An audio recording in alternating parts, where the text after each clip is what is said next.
coordinator Joe Craddock joining us at the table. If you have any questions for Coach Craddock, we'll take them now.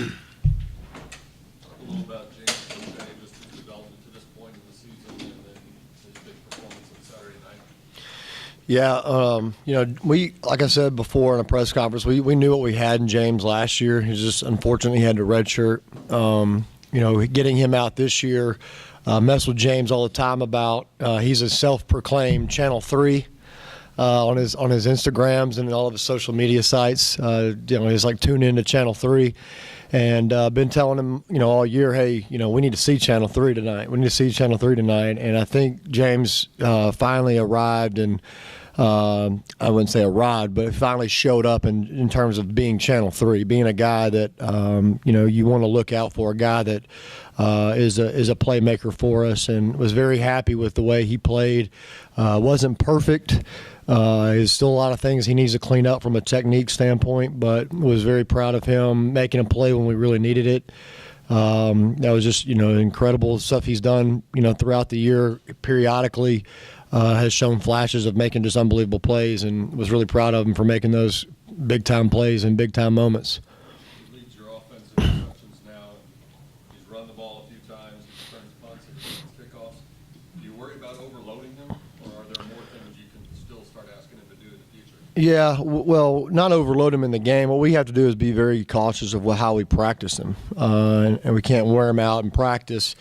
Using him on punt returns, kick returns, he can't, do a bunch of that stuff and still be able to run down the field 20 times a game or 20 times a practice, and then us expect him to be fresh during the game. So we have to do a really good job in practice of limiting that.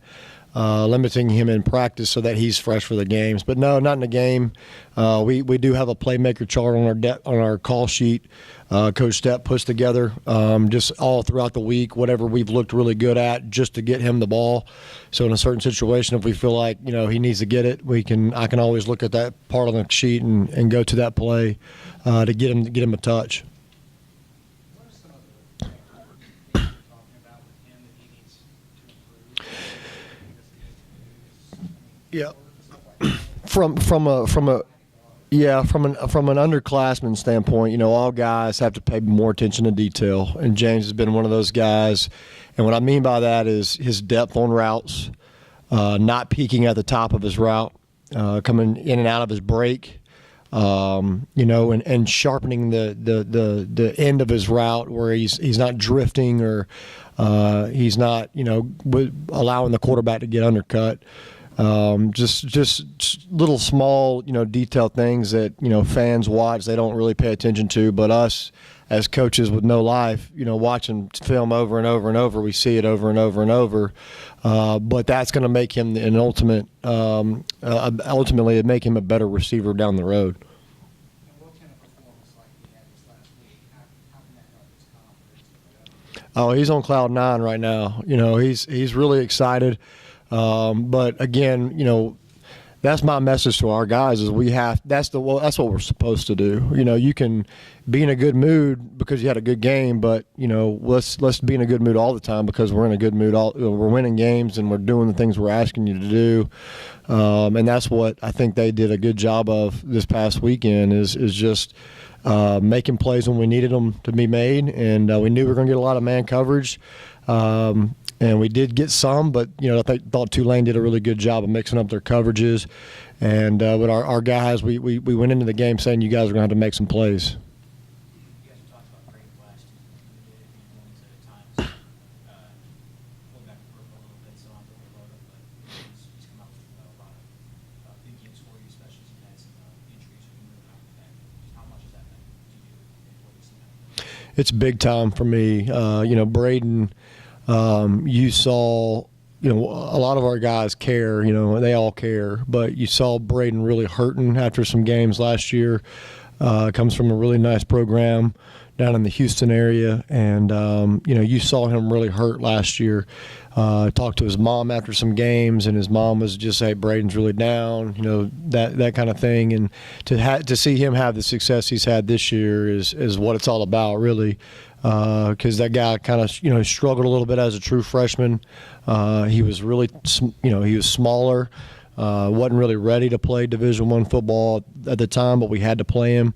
And this year, he's an old head for us. He's a guy that's played a lot of ball for us, and he understands the protections. He understands where the ball needs to run, and he does a really good job with that. But it's what it's all about to see a guy like that kind of struggled through a true freshman year, and then to come back like he has the past 3 games and had a lot of success. It's why you coach. It's why you see those guys and you encourage them every day to keep doing what you're doing. You're going to be okay. There's a lot of true freshmen on our team right now that are getting redshirted. That they went into the tank because I was getting redshirted, but it's going to be okay. It's not the end of the world. I got redshirted. That's what I tell them all the time. I got redshirted, and it's the best thing for me. And if you were ready to play, we would play you. It's not a point that we have a lot of depth on our team. So if they were ready, we would play them. But if they're not ready, we're taking care of you and we're going to redshirt you. But that's really what we'd have liked to have done with Braden last year, to put a little bit of weight on him. But we weren't able to. We had to play him, and I think that's paid dividends this year when he's getting in the game and he's playing a lot and he's getting a lot of snaps and he's doing this as well as he is. Braden's gone over 100 yards in each of the last 3 games, but Ben Hicks got sacked 4 times the other night after not getting sacked in either of the previous 2. Mm-hmm. When you look back at the film from Tulane, how would you grade your offensive line? Well, they did okay. I didn't think they did as good as they did against Houston. They did do some really good things, but they did miss a few things. And then also Ben missed a few things. Ben got sacked on the second play of the second series, and that was all on Ben. It's all him. It's all his fault on that. And so you can look at sacks all you want and, try to grade the offensive line and all that, but we try to look at everybody. Kamen gave up a sack. Ben gave up 1 or 2, really, kind of a half. But our offensive line, what the thing I would say about them that I was very proud about it was a lot of them played with some bumps and bruises. And when I mean bumps and bruises, they're playing through some injuries. And so they gutted it out. We needed them to gut it out, and they did. So you can't really blame those guys a whole lot. But they did just okay. They did good enough to win. But we got to do better. We got to do better as a whole staff. Felt like last week our offensive staff, we just did okay. I felt like our team just played okay, and that starts with me. It starts with our staff getting everybody ready to go. I felt like we came out playing hard. We jumped out to an 11-point lead, and then kind of just, for whatever reason, we thought that was good enough, and we got to continue to stress those guys. Hey, it's no matter if you're down 21, up 21, up 10 in the fourth, down 10 in the fourth, you play one play at a time until the clock hits 0-0. And we got to do a better job as an offense of doing that, continuing to play one play at a time for 60 minutes. When you talk about the bumps and bruises, is that why Braylon Hyder got time in the second half, or was that scripted all along? Yeah, that was scripted. Jerry's battled a lot of injuries this year. He's been banged up, but we did want to try to get Braylon some reps in there just to see, just got to give us some a little change up, maybe to give. It was a little hot down there in New Orleans, where it has been a little bit cooler for the past couple games, so we felt like we needed to try to keep some guys fresh, and I thought Braylon came in and did a really nice job. It would be interesting to see this week how we practice and see who gets that start or not, because they both played pretty good. Coach Morris talked about the coaching change at Memphis, and their head coach is an offensive guy. But when you look at Memphis's defense, do you see significant differences from the version we saw last year? Yeah, they do some of the same things, but no, it's another new coach. But they do some things that are the same. They have a really nice blitz package, third down package that they like to bring in. They bring in a lot of different guys at some different spots, but it's going to be a challenge for us. They're really good on defense. Number 6 is probably the best player we've seen all year. Really like him. He's a really good player. And then they have some really good guys in the secondary as well as up front too. that can cause havoc in the interior. But we got to do a good job. We got to be prepared. We got to do our job on offense of being prepared like we were against Houston, and knowing our protections, and knowing our schemes and what we need to do in certain situations. So we'll be ready for that. Looking forward to game planning today and getting back in there tonight with the guys and moving forward. That it? Thank you.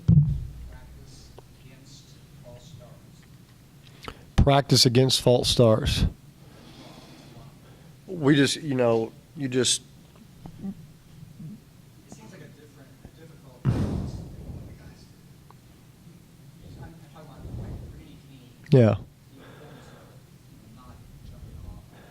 Yeah, it's very important. Our offensive line, if I'm not mistaken, we didn't jump off sides. I know Cortland jumped off sides other night, but it's just a matter of knowing the cadence, knowing if you're going on one, going on two, and being disciplined. That's the thing you got to work on throughout the week. You got to work on your different cadences. You got to work on your different snap counts, and the guys got to know what the snap count is and go on the right count and be disciplined to do that.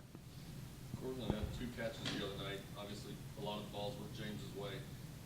Is Cortland showing any frustration with the coverage, the attention that he's drawing from everybody? And if so, how do you and Coach Steph help him manage that? Yeah, he's not frustrated. He's happy as long as we're winning. He's happy with whatever happens. And I think that tells a lot about his character. And about the guy that he is. He doesn't care if he catches 1 ball or 50 as long as we win. He does in the game of the night. He was saying, "Coach, I'm ready. I'm ready. Give me the ball. Give me the ball." He was trying everything we could to get him the ball, and it makes it tough when he's getting certain coverages. On James's touchdown, you see the safety drive on an underneath route by Cortland.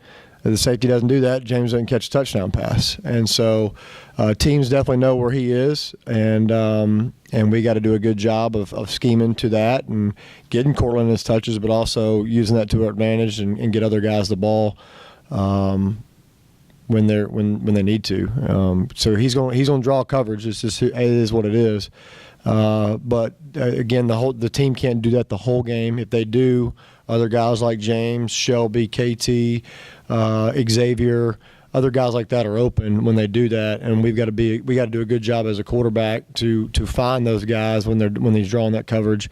And but again, they can't do that the whole game, so we have to be really good that when they do give us that opportunity, we take advantage of it. How's Myron Galliard doing on his transition from receiver to running back? He's doing unbelievable. I mean, that kid is doing really, really good at picking it up. Again, very unselfish.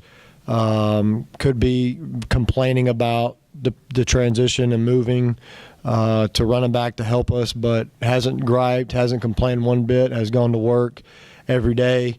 He's picking it up quickly. The biggest thing with him is just the protections and knowing where to go, who to protect on our certain protections, and he's done a good job with that so far.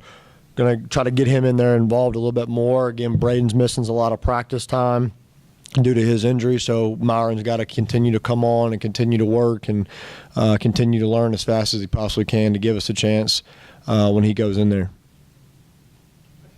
Thank you.